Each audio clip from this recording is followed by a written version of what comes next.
Hello students, welcome to my channel. I am Rashmi, your maths teacher. तो miscellaneous exercise का question number 8 देखते हैं। सारे नोट्स कहाँ से मिलेंगे? तो लिंक डिस्क्रिप्शन में दिया है, वहां से आप फ्री में नोट्स डाउनलोड कर सकते हो।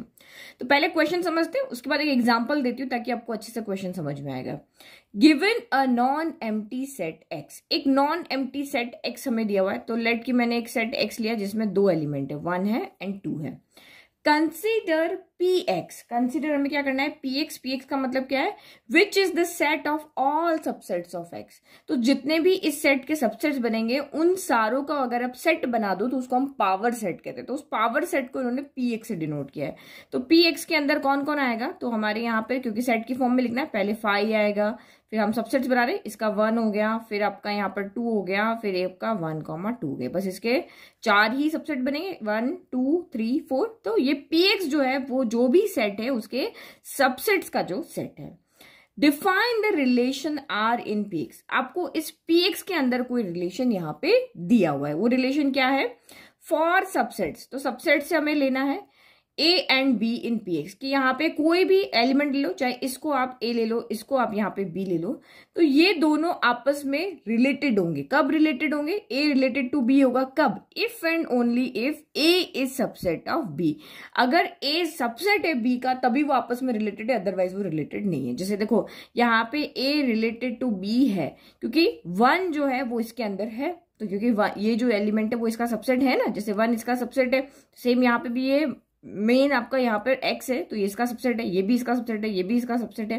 बट अगर मैं ए इसको ले लूं और बी इसको ले लूं तो ये आपस में सबसेट नहीं है। तो हमेशा रिलेशन ऐसे डिफाइन होगा कि ये आपस में रिलेटेड तभी होंगे जब ये इसका क्या होगा? सबसेट होगा। Is R an equivalence relation on P X. तो हमें बताना है कि ये जो आर है, जो रिलेशन हमें दिया हुआ है सबसेट वाला, क्या ये एक इक्विवेलेंस रिलेशन है? तो इक्विवेलेंस रिलेशन दिखाने के लिए हमें 3 चीजें दिखानी पड़ती है। रिलेशन रिफ्लेक्सिव होना चाहिए, सिमेट्रिक होना चाहिए और ट्रांजिटिव होना चाहिए। ठीक है, तो आप अगर आप भूले नहीं हो तो आपको इजीली बताया, रिफ्लेक्सिव में खुद से रिलेशन होता है और सिमेट्रिक में आपका ए बी से रिलेशन रख रहा है तो बी को भी ए से रिलेशन रखना पड़ेगा तभी वो सिमेट्रिक होगा। और ट्रांजिटिव में हमारे पास 2 अलग चीजें होती है, वो आपस में रिलेटेड है, तो फर्स्ट वाला भी थर्ड से रिलेटेड होगा। तो 1 बाय 1 देखते हैं। तो गिवन हमने यहाँ लिख दिया कि x जो है वो आपका नॉन एम्प्टी सेट है, px क्या है? Set of all subsets of x है। एक रिलेशन r है जो px से px में ही यहाँ पर डिफाइन है, px से px में ही डिफाइन है। और रिलेशन क्या है? रिलेशन में वही ऑर्डर पेयर इस तरह से आएंगे जो पहला वाला दूसरे का क्या होना चाहिए? सबसेट होना चाहिए। जहां पे ए px में से आ रहा है, बी भी px में से आ रहा है। अगर ए px में से आ रहा है तो हम कह सकते हैं कि जो ये एलिमेंट है वो इसका क्या है? सबसेट है। अगर मैंने इसको ए लिया तो ये इसका सबसेट नहीं, क्या इसी के सबसेट से तो लिख कर क्या है? तो ये समझने वाली बात है जो आप यहाँ पे लिख सकते हो। अब रिफ्लेक्सिव का मतलब क्या होता है? वो सारे एलिमेंट जो px में से आ रहे हैं, अगर हम उनके लिए शो कर दें कि वो खुद से रिलेशन रख रहे हैं, तब भी वो रिलेशन क्या कहलाता है? आपका रिफ्लेक्सिव कहलाता है। हमने लिखा for all A belongs to, सारे रिफ्लेक्सिव के लिए सारे एलिमेंट के लिए ट्रू होना जरूरी है। मतलब इसका खुद से रिलेशन होना चाहिए, इसका खुद से, इसका खुद से, इसका खुद से। मतलब ए बिलोंग टू आर अगर मैं शो कर दिया तो वो रिलेशन रिफ्लेक्सिव है। तो हमें पता है यहाँ पर जो हमने सेट्स पढ़ा था कि एवरी सेट, जो भी सेट होता है वो खुद का सबसेट तो होता ही होता है। 1 खुद का सबसेट है, 2 खुद का सबसेट है, 1, 2 भी खुद का सबसेट है और 5 भी खुद का सबसेट है। तो इसका मतलब ये सबसेट के रिलेशन हमें यहाँ पे देखने, तो ये सब अपने आप से रिलेशन रख रहे हैं क्योंकि खुद के सबसेट है। ये देखो ना, ये 1 जो है वो खुद का सबसेट नहीं है क्या? है ना? तो इसका मतलब यहाँ पे जितने भी एलिमेंट है वो खुद के सबसेट है, इसीलिए ये रिलेशन आपका क्या है? रिफ्लेक्सिव है। ठीक है, तो हमने लिख दिया since every set is a subset of itself, तो ए रिलेटेड होगा ए से। अगर ए से related that means a relation में है। ए मतलब ये सब के लिए, सारे, इसको भी ए कह रहे हैं, इसको भी ए, इसको भी ए, इसको भी ए, तो सबके लिए ये ट्रू है, इसका मतलब रिफ्लेक्सिव है। नाउ सिमेट्रिक के लिए हमें क्या शो करना होता है कि ए भी अगर रिलेशन में है तो बी ए भी उसका उल्टा भी रिलेशन में होना चाहिए। तो अगर हम मानते हैं कि ये रिलेशन में है, if A comma B belong कर रहा है आर में, अगर ए कॉमा बी रिलेशन के अंदर है तो इसका मतलब यहाँ पे क्या है? ए सबसेट है बी का। लेट कि मैंने यहाँ पर ए लिया है, 1 लिया है, ठीक है, और बी को मैंने यहाँ पे 1, 2 ले लिया, तो यहाँ पर 1 जो है वो तो सबसेट है बी का, इसका सबसेट है ना, क्योंकि इसका एलिमेंट इसके अंदर है, तो इसका मतलब ये इसका सबसेट है। लेकिन क्या इसका उल्टा ट्रू होगा कि 1,2 है वो भी सबसेट होगा 1 का? वो नहीं होगा। क्यों नहीं होगा? क्योंकि 1 तो है यहाँ पर लेकिन 2 तो है ही नहीं। क्योंकि एक सेट जो यहाँ पर अगर हम इसको कह रहे हैं कि ये इसका सबसेट, तो ये बड़ा होना चाहिए इससे। ठीक है, हमेशा एक बच्चा अपने पेरेंट से बड़ा होता है ना, सेम यही पे ये बच्चों भी आपका यहाँ पे पहला एलिमेंट आप ले रहे हो वो छोटा होना चाहिए, ये बड़ा होना चाहिए। इक्वल भी हो सकते हैं, जैसे हमारे रिफ्लेक्सिव के लिए ये इक्वल थे। बट अगर ये इसका सबसेट है तो जरूरी नहीं कि ये भी इसका सबसेट हो। तो हर एक कंडीशन के लिए ट्रू नहीं है। तो इसका मतलब जैसे यहाँ के लिए ट्रू है, ये इसका सबसेट है तो ये भी इसका सबसेट है, बट यहाँ के लिए ट्रू नहीं है। इसका मतलब ये रिलेशन आपका सिमेट्रिक नहीं है। ठीक है, तो हमने इसको इस तरह से लिख दिया। आप चाहो तो इसको एग्जाम्पल से भी यहाँ पर सॉल्व करके बता सकते हो कि जैसे मैंने एग्जाम्पल से आपको समझाया है। तो आर सिमेट्रिक तो नहीं। अब ट्रांजिटिव के लिए क्या करना होता है कि हमने लिखा अगर ए बी रिलेशन में है, बी सी रिलेशन में है, तो ए सी भी रिलेशन में होना चाहिए। ये देखो ये 3 में होता है। अगर ये दोनों रिलेशन में है, ये दोनों रिलेशन में है, तो ये भी दोनों क्या होने चाहिए? रिलेशन में होंगे, तभी ये रिलेशन आपका ट्रांजिटिव होगा। तो हम लेट करते हैं कि ये दोनों तो रिलेशन में है, सिंस A, B बिलोंग कर रहा है R में एंड B, C भी बिलोंग कर रहा है R में। अगर A, B बिलोंग कर रहा है R में तो A सबसेट है B का, और B, C भी बिलोंग कर रहा है रिलेशन के अंदर, तो दैट मीन्स B सबसेट है यहाँ पर C का। B सबसेट है C का। तो अब यहाँ पे देखो एग्जाम्पल से समझते हैं। मैं A को यहाँ पर 5 लेती हूँ, बी को यहाँ पे मैं 1 लेती हूँ। इसी तरह का रिलेशन देख रहे हैं हम ना, क्योंकि ट्रांजिटिव के लिए और सिमेट्रिक के लिए जरूरी नहीं कि सारे एलिमेंट्स, जो भी एलिमेंट्स इसके अंदर उस कंडीशन को सेटिस्फाई कर रहे हैं उसका वो अगर सेट में तो वो ट्रांजिटिव हो जाता है। यहाँ पे फॉर ऑल होता है, इन दोनों के लिए हमारा फॉर ऑल नहीं होता। अगर लेट कि ये और ये सेट के अंदर है तो ये आपका ट्रांजिटिव होगा। जरूरी नहीं कि सारे के सारे एलिमेंट वहां पर मौजूद हो। तो हमने लिखा कि ए मैंने 5 लिया, बी 1 लिया, और सी को मैंने यहाँ पे 1,2 ले लिया। तो आप देखो यहाँ पे 5 जो है वो इसका सबसेट है। 5 जो है हमारा यानी ए सबसेट है बी का, क्योंकि 5 जो है वो सबसेट है 1 का। 5 तो सबका सबसेट होता है। फिर हमने देखा कि बी जो है वो सबसेट है सी का, क्योंकि अभी ऊपर दिखाया है तो 1 तो सबसेट हो गई 1,2 का, क्योंकि इसके सारे एलिमेंट इसके अंदर है। तो इसका मतलब हमें ए का सी से रिलेशन देखना है। तो यहाँ पे अगर ये इसका सबसेट है, ये इसका सबसेट है, तो 5 तो सबका ही होता है। तो इसका मतलब ए भी सबसेट है यहाँ पर सी का, क्योंकि 5 यहाँ पर सबसेट है 1,2 का। तो इसका मतलब ये बात हमारी ट्रू है।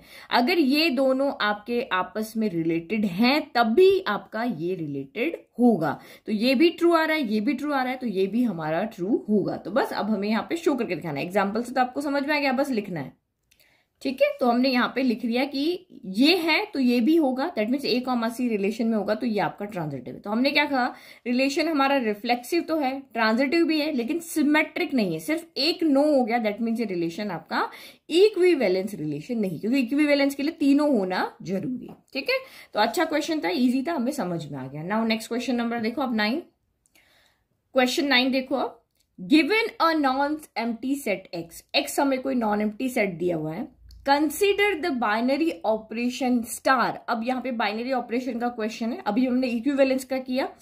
तो स्टार आपका किसे डिफाइन है, px cross px to px में ही डिफाइन है। तो हमें तो पता है स्टार जो होता है यहाँ पे कार्टेशियन प्रोडक्ट के एलिमेंट आते हैं, तो हम हमेशा ऑर्डर पेयर आते हैं, तो हम यहाँ पे px क्रॉस px करेंगे तभी तो आएगा। तो px का मतलब तो अभी आप समझ के पावर सेट होता है, और गिवन बाय, और स्टार यहाँ पे किस तरह से डिफाइन है कि दो एलिमेंट के बीच में अगर आप स्टार लगाते हो तो उसका मतलब ए इंटरसेक्शन बी है, और ए एंड बी कहां से आ रहे हैं, तो ए एंड बी इस पावर सेट से आ रहे हैं। तो लिखा हुआ ना where P X is the power set of X. अभी घबराओ मत, मैं एग्जाम्पल दूंगी तो आपको अच्छे समझ में आ जाएगा। शो दैट, अब हमें शो क्या क्या करना है वो देखो। Show that x is the identity element for this operation. तो ये जो एक्स हमारा यहाँ पे जो भी हम कंसिडर करेंगे वो इसका स्टार का जो है, ये स्टार जो है ना उसका आइडेंटिटी एलिमेंट है, पहले ये शो करना है। फिर दूसरा हमें शो करना है X is the only invertible element in P X with respect to the operation star. हमेशा इन्वर्टिबल एलिमेंट हम निकालते हैं तो उसको कह रहा है कि इसमें सिर्फ एक ही इन्वर्टिबल एलिमेंट है और वो है एक्स, तो ये भी आप शो करो। तो देखो हम पहले ये वाली चीज शो करते हैं कि x is the identity element for this operation. तो देखो मैंने यहाँ लिख दिया एक्स क्या एक नॉन एम्प्टी सेट है, पी एक्स क्या है पावर सेट ऑफ एक्स है, और स्टार जो है आपका पावर सेट पर डिफाइन है। तो हमें पता है कि अगर ए पे डिफाइन है तो हमारा स्टार यहाँ पे क्या हो जाता है, A क्रॉस A में होता है। यहाँ से दो एलिमेंट लेंगे, एक इधर से लेंगे, इधर से लेंगे, ऑपरेशन लगाएंगे और वो फिर से एलिमेंट अगर A के अंदर है तभी वो बाइनरी ऑपरेशन होता है। तो और ये हमारा बाइनरी ऑपरेशन है कि A इंटरसेक्शन B करना है। अब A एंड B PX से आएंगे तो देखो एक एग्जाम्पल लिखा, लेट X जो है 1 2 3, इसमें 3 एलिमेंट है। तो पावर सेट में कितने हो जाएंगे, तो पावर सेट में आपके यहाँ पर 5 होगा, 1 होगा, 2 होगा, 3 होगा, फिर 1 2 2 3 1 3 और 1 2 3, टोटल 8 एलिमेंट आपके यहाँ पर हो जाएंगे। 2 पावर 3 होगा ना। तो ये मैंने एग्जांपल दिया, जहां भी जरूरत होगी हम यहाँ पे समझाऊंगे। तो फर्स्ट हमें शो करना है X is the identity element for this operation. X यानी कि जो हमने सेट लिया है वो इस पूरे का क्या है, यहाँ पर आइडेंटिटी एलिमेंट है। तो कोई भी एलिमेंट आइडेंटिटी एलिमेंट कब बनता है, तो उस एलिमेंट को आइडेंटिटी एलिमेंट बनने के लिए इस परीक्षा से पास होना पड़ता है। उसको यहाँ पे एक्स को यहाँ पे शो कर देना पड़ेगा कि ए स्टार ई अगर आप कर रहे हो, ई आइडेंटिटी एलिमेंट तभी तो बनेगा। यानी ई की जगह यहाँ पे कौन है, एक्स है ना भाई। इसने कहा एक्स आप शो करो कि आइडेंटिटी एलिमेंट है, तो ई का मतलब यहाँ पे कौन है, ई यहाँ पर आपका एक्स के इक्वल है। ई किसके इक्वल हो गया, एक्स, क्योंकि ये आपका आइडेंटिटी एलिमेंट हमें शो करना है। तो अगर हम इसको इसके ए कहां से आ रहा है आपका, ए आपका आ रहा है यहाँ पर पी एक्स से, यानी ए कोई भी है, ये है, ये है, ये है, इसमें से कोई भी एलिमेंट यहाँ पे हो सकता है, और ई आपका जो है ये वाला है। तो ये कह रहा है कि अगर आप ए स्टार ई का मतलब जब आप ए इंटरसेक्शन एक्स करोगे तो आपका ए आना चाहिए, और एक्स इंटरसेक्शन ए करोगे तब भी आपका क्या आना चाहिए, ए आना चाहिए। अगर ये परीक्षा इसने पास कर ली तो ये एक्स आपका आइडेंटिटी एलिमेंट बन जाएगा। तो देखो बहुत सिंपल है, मैं इस ए की जगह इसमें से कोई भी एलिमेंट ले लेती हूँ, लाइक कि मैंने 1 ले लिया, ठीक है, ए मैंने यहाँ पे 1 ले लिया, और एक्स तो मेरा वही रहेगा 1 2 3। अब इसने कहा कि ए इंटरसेक्शन बी जो है वो मेरा क्या आना चाहिए, ये ए है, ये ए है, ये एक्स है।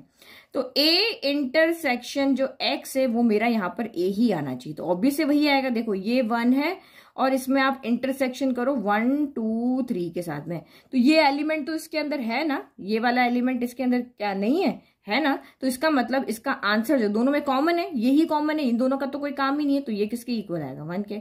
अगर मैं यहाँ पे 2 कर दूं तो ये 2 हो जाएगा, अगर मैं यहाँ 3 कर दूं तो ये 3 हो जाएगा, 5 कर दूं तो 5 हो जाएगा। तो क्योंकि ये सबसे बड़ा सेट है तो ये इसी में से ये सारे सेट आपके यहाँ पे क्या हुआ है, निकले हुए हैं। सारे सेट इसी में से, तो ये सारे सबसेट इसी में से तो निकले हुए हैं। तो ये ऑब्वियस है कि अगर आप इंटरसेक्शन करोगे तो इंटरसेक्शन में यहाँ पर क्या होता है, जो छोटा होगा वो आएगा। इंटरसेक्शन मतलब क्या होता है, कॉमन। तो इन दोनों में से कॉमन कौन है, ये तो सबसे बड़ा है, तो छोटा वाला ही आएगा यहाँ पे, ठीक है। मैं 2 रखूंगी तो 2 आ जाएगा, 3 रखूंगी तो 3 आ जाएगा, 1 2 रखूंगी तो 1 2 आ जाएगा। तो इसका मतलब हम यहाँ पे शो कर रहे हैं कि हम इस एक्स के साथ में किसी को भी इंटरसेक्शन के अंदर रखते हैं तो हमारा वही एलिमेंट यहाँ पर आ रहा है, जो हम यहाँ ले रहे हैं वही हमारा यहाँ पर आ रहा है। तो इसका मतलब एक्स जो है वो हमारा आइडेंटिटी एलिमेंट यहाँ पर है। अब लिखना कैसे देखो, ठीक है। तो एग्जाम्पल से आपको समझ में आ गया। आंसर हम लिख दें कि a star E, A star यानी ए की जगह कैपिटल है, क्योंकि इसने हमें जो एलिमेंट दिए ना वो कैपिटल ए कैपिटल बी की फॉर्म में दिए, तो हमने भी ए को कैपिटल ए कर दिया। ई हमें यहाँ पे गिवन है, जो ई आपका यहाँ पर एक्स है, तो ई की जगह हमने एक्स रख दिया। ए स्टार एक्स यानी स्टार का मतलब है इंटरसेक्शन करना, तो इंटरसेक्शन किया तो अभी देखा ये छोटा है ये बड़ा है, तो हमेशा इंटरसेक्शन में जो छोटा होता है वो कॉमन होता है, तो यहाँ पे आ गया। फिर ई इंटरसेक्शन के तब भी ये आ गया, तो क्योंकि हमारे लेफ्ट इक्वल टू राइट आ रहे हैं, लेफ्ट इक्वल टू राइट आ रहा है, इसीलिए एक्स हमारा यहाँ पे क्या है, आइडेंटिटी एलिमेंट है।